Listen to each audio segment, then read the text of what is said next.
Welcome back to Leveraging Leadership, where we unpack the art of business leadership. I'm your host, Emily Sander, Chief of Staff turned Executive Leadership Coach. This show is all about finding your points of greatest influence and leveraging them to better serve those around you. All right, we have a listener question from Tamsen V in Minneapolis. Tamsen says, "Hi, Emily. Love the show. I'm in a bit of a weird spot.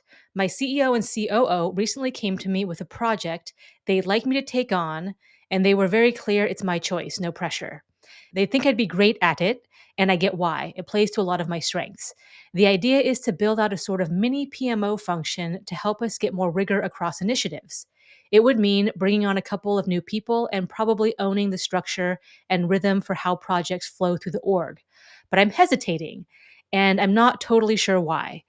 It's work I've done before, and I know what it takes to do it well, but something about it just feels heavy. I guess I'm trying to figure out if this is an opportunity or if I'm walking back into something I've already outgrown. Would love your take." All right, Tamsen, thank you so much for the question. I have loads of questions in my head back to you. What about this makes it feel heavy to you? Or there seems like there's something going on beneath the surface here, maybe a previous experience or connotation you have to something. And the reason I say that is because I'm reading between the lines on some of this. I'm walking back into something I've already outgrown, is an interesting sentiment, as is they think I'd be a great fit, and I get why. It plays to a lot of my strengths. And then you're also bringing on some new people. So I'm going to make some guesses here. Hopefully, these are relevant guesses for you. My guess is you've had some previous functional experience with project management or with PMOs, and maybe that was like your functional expertise. And maybe you took the chief of staff role to try to get out of that, to try to broaden your scope or be more strategic about things, get a broader scope of the business, and lift yourself into a strategic leader. And so this might feel like a backslide into like, hey, like we're going into PMO territory, and I don't like that. So the first thing I would say there is this is not that. This new opportunity is not tied to your previous experience. What do I mean by that? Clearly, like it is in like a practical external way. They might be leaning on you for like, hey, like you probably know how to do this well. It plays to your strengths because you've done this functionally. But what project management or being part of a PMO meant for you before doesn't need to carry into this future opportunity. So separate those two things in your mind. A lot of times chiefs of staff go, "Oh, I don't want to be pigeonholed into this thing." And I totally get what they're talking about. And in some cases, you do have to guard against that. But this actually sounds like it's pretty open ended, meaning the CEO and COO are coming to you about this project. And the idea about it is sort of building out a mini PMO function that doesn't sound totally concrete. It doesn't sound like, okay, here's exactly what we want. Here's how it has to be. They're not coming to you with that. It sounds like they kind of have this idea. It might add some more rigor to the business, and they're leaning on you as their chief of staff who has the added benefit of being involved with the PMO previously. And you might be able to help craft that. You might be able to help design that. So it's like, I have some reservations about what that meant in the past. Let me, number one, separate that in my head. The past experience doesn't have to dictate what that means for me going forward. So, number one. Number two is, hey, I'm now in a position where I can probably help design this thing and craft this thing and make it so it's this, not that. Make it so it helps with the business objective, it helps align what the CEO and COO want, and it's something that would work well for me. So I think there's a lot of room in there for that, from what it sounds like. The other thing here I caught on to is this would mean bringing on a couple of new people.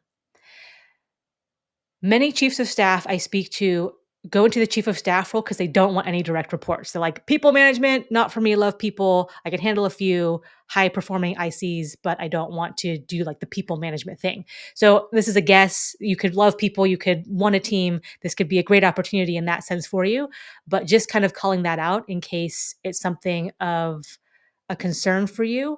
And I would say that managing people is there's a lot of range in managing people. Are you managing an intern? It's their first job ever and they're like bright-eyed and bushy tails and they don't know what anything means at all? Or are you managing a senior leader and a senior executive, or even a very seasoned IC who's like plug and play. I've done this before. I can do it in my sleep. I've been to the rodeo before. I know what it's all about. And I can just do this for you. Very hands off, very self sufficient, all those things. So, just kind of a word of consideration there that if there is kind of a reluctance or a hesitation around bringing on a couple new people, depending on who those people are, that could be a very involved thing, that could be a very hands-off thing. And again, you might be able to craft that into what you want. If I'm going along with the guesses that I've had in this example, if you are building a mini PMO function and you have been in the PMO world before, maybe you have some contacts where it's like, hey, if you want a mini PMO function, I know this person, this person, this person, they're excellent. They're exactly what we need. And I know them. I can work well with them and I can build my team in my own mold in that sense. So you could have options like that at your fingertips. Okay, what else? Would love your take on this. Is it an opportunity or am I walking back into something I've already outgrown? From the outside looking in, I don't see it as like, "Oh my gosh, clearly you're walking back into something that you've outgrown." I think, again, you can craft it and maybe just have some conversations around, "Hey," like, depending on your relationship with the CEO and COO, it could be like, "Hey, I know I come from a PMO background.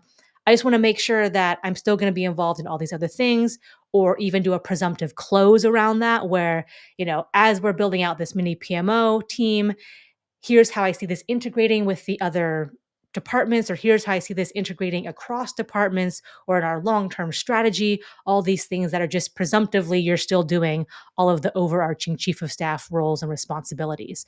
So I think if there's a concern, figure out how much of that is a you thing versus how much of that is like, no, that's actually a good thing to talk about up front, and just kind of lace it into the conversation.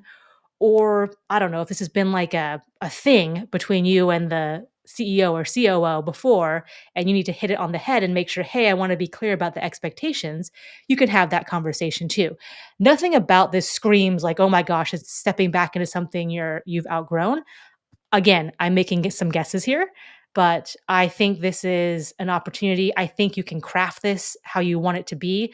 I think having a mini PMO function rolling up to you is not a bad thing at all. I think it's a good thing to have a little oomph under the chief of staff and have a little arms and legs and tactical and practical. I can execute this strategy and it's not just you doing it, you have a mini team. So I think all of those things are positive.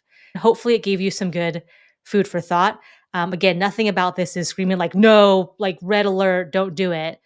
It sounds like for you, some conversations and some thinking about what does this mean to me and what would I need to talk about with my CEO and COO going into this decision. It sounds like there's some thought that needs to be had there. And you're reaching out to some folks, myself included, about some considerations and inputs there. And then you can move forward and come to a good decision for yourself and for your team from there.